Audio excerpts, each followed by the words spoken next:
మహిళా శిశు సంక్షేమం పంచాయతీరాజ్ గ్రామీణాభివృద్ధి పద్ధతులపై శాసనసభలో జరిగిన చర్చ తీవ్ర వాదోపవాదాలకు దారితీసింది.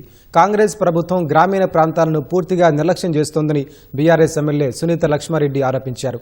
బీఆర్ఎస్ ఆరోపణలను ఖండించిన మంత్రి సీతక్క ప్రభుత్వం గ్రామాల అభివృద్ధికి వేల కోట్ల రూపాయలు కేటాయించిందని తెలిపారు.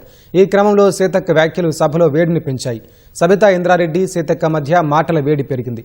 అనంతరం మాట్లాడిన ఉప ముఖ్యమంత్రి భట్టి విక్రమార్క వ్యక్తిగతంగా వెళ్లకుండా పద్దులపై మాట్లాడాలని సూచించారు. ఈరోజు మిషన్ భగీరథ నీళ్లు రాకపోవడానికి కారణం ఏంటంటే దాని ఫెయిలియర్ స్కీమ్ గా చూపించాలని మెయింటెనెన్స్ కి డబ్బులు ఇవ్వకపోవడం వల్ల అక్కడ పనిచేసినటువంటి సిబ్బందికి మరి జీతాలు ఇవ్వకపోవడం వల్ల వాళ్ళు ధర్నాలు చేస్తూ మరి చిన్న పైప్ లైన్ లీకేజెస్ కానీ అదేవిధంగా మెయింటెనెన్స్ కి సంబంధించిన నిధులు లేక అది నీళ్లు సరిగా రావట్లేదు అధ్యక్ష. అన్నీ అసత్యాలు మాట్లాడడం, నీళ్ళే రాలేదు, అసలు ఒక్క వాటర్ ట్యాంక్ వేయలేదు, ఒక్క రోడ్ వేయలేదు, ఒక్క రూపాయి వేయలేదు. మన గవర్నమెంట్ అసలే ఇవ్వకుంటే ఇన్ని రోజులు సాలరీ సెట్లు వచ్చినాయి, బుగ్గలు ఎట్లా పెట్టినాము. మరి అంత పారిశుద్ధ్యంలో జనాలు బతుకుతే ఊర్లు ఉండేనా సార్?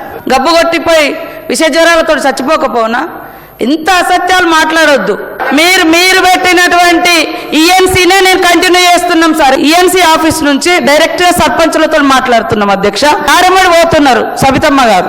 అక్కడ ఆ రోజు హాలిడే సార్. ఆ పిల్లలు ఆల్రెడీ పైప్ లైన్ తోటి నా దగ్గర వీడియో కూడా మీకు చూపిస్తా. తెల్లారి వాళ్ళతో రిజైనర్ కూడా ఇప్పించిన. నీళ్లు పట్టిరు, నీళ్లు నింపుకున్నారు. అక్కడ ఉన్నటువంటి పైప్ లైన్ తోటి పిల్లగాడు ఆడుకుంటున్నాడు. అయ్యో కేసీఆర్ లేడా, నీళ్లే వస్తలేవా. మాకెందుకు ఆవేశం వస్తుందంటే వాళ్ళ మీద ఇంతవంత మాకు గౌరవం ఉండే, అరే ఇంత ఘోరంగా అబద్ధాలు ఎందుకు మాట్లాడతారు వీళ్ళని కోపం వస్తుంది మాకు.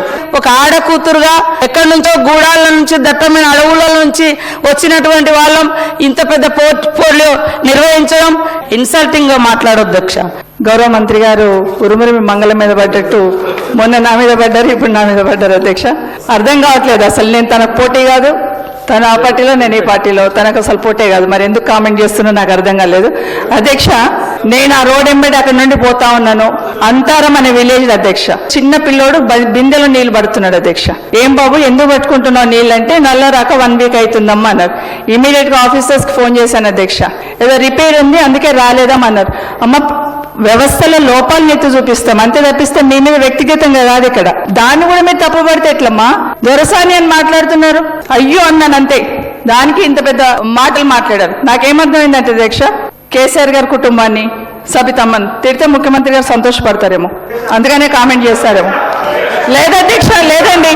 నేను అక్కడ ఉన్న రోజులు, నేను ఆ పార్టీలో ఉన్న రోజులు పార్టీకి పనిచేశానా లేదో ఒకసారి ఆలోచించండి. మంత్రి పదవి ఇచ్చారు అధ్యక్ష. ఎస్, పార్టీ మంచి చేసింది అన్నప్పుడు పార్టీ చేసిన నష్టం కూడా చెప్పుకుంటాం అధ్యక్ష. నా మీద 5 సిబిఐ కేసులు రాజశేఖర రెడ్డి కుటుంబాన్ని కొట్టడానికి నా మీద పెట్టలే అధ్యక్ష. నేను ఒక్క మాట మాట్లాడానా? నాకు టికెట్ ఇవ్వకపోయినా నేను మాట్లాడానా? ఎందుకు అధ్యక్ష? తను కాంగ్రెస్ పట్ల పుట్టి పెరిగినట్టు తనే మీద వేసుకొని మాట్లాడేసింది. నాకు అర్థం కాలేదు. సంబంధం లేని ఇష్యూ. తనకు నాకు ఏం మాత్రం సంబంధం లేదు. మన రేవంత్ రెడ్డి గారు ముఖ్యమంత్రి గారు అసెంబ్లీలో మాట్లాడేంత వరకు నేను కాంగ్రెస్ పార్టీని కామెంట్ చేయలేదు అధ్యక్ష. ఎప్పుడైతే మాట్లాడారో అప్పుడు మాత్రమే కామెంట్ చేసిన.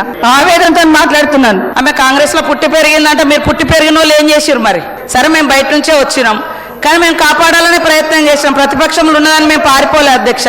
కేసు పెట్టిన తర్వాత కూడా మీరు కాంగ్రెస్ తరఫున ఎమ్మెల్యేగా నిలబడి ఎమ్మెల్యే అయినాక మిమ్మల్ని ఓడించాలనే ప్రయత్నం చేసిన పార్టీలోకి పోయి మీరు మంత్రి అయ్యారు. అంటే కేసీఆర్ లేకుండా ఊళ్ళల్లో నీళ్ళే రావగా? అది వ్యవస్థ. ఇప్పుడు ఆమెకు నా మీద ద్వేషం ఉండొచ్చు, పాపము వాళ్ళు అటు పోయారు కాబట్టి అయ్యో సీతక్క వచ్చి ఇక్కడ మంత్రి అయిందని. నాకేమనుకుంటా వాళ్ళని బతిలాడినాం అధ్యక్ష, వాళ్ళని బతిలాడినాం ఉండండి అని.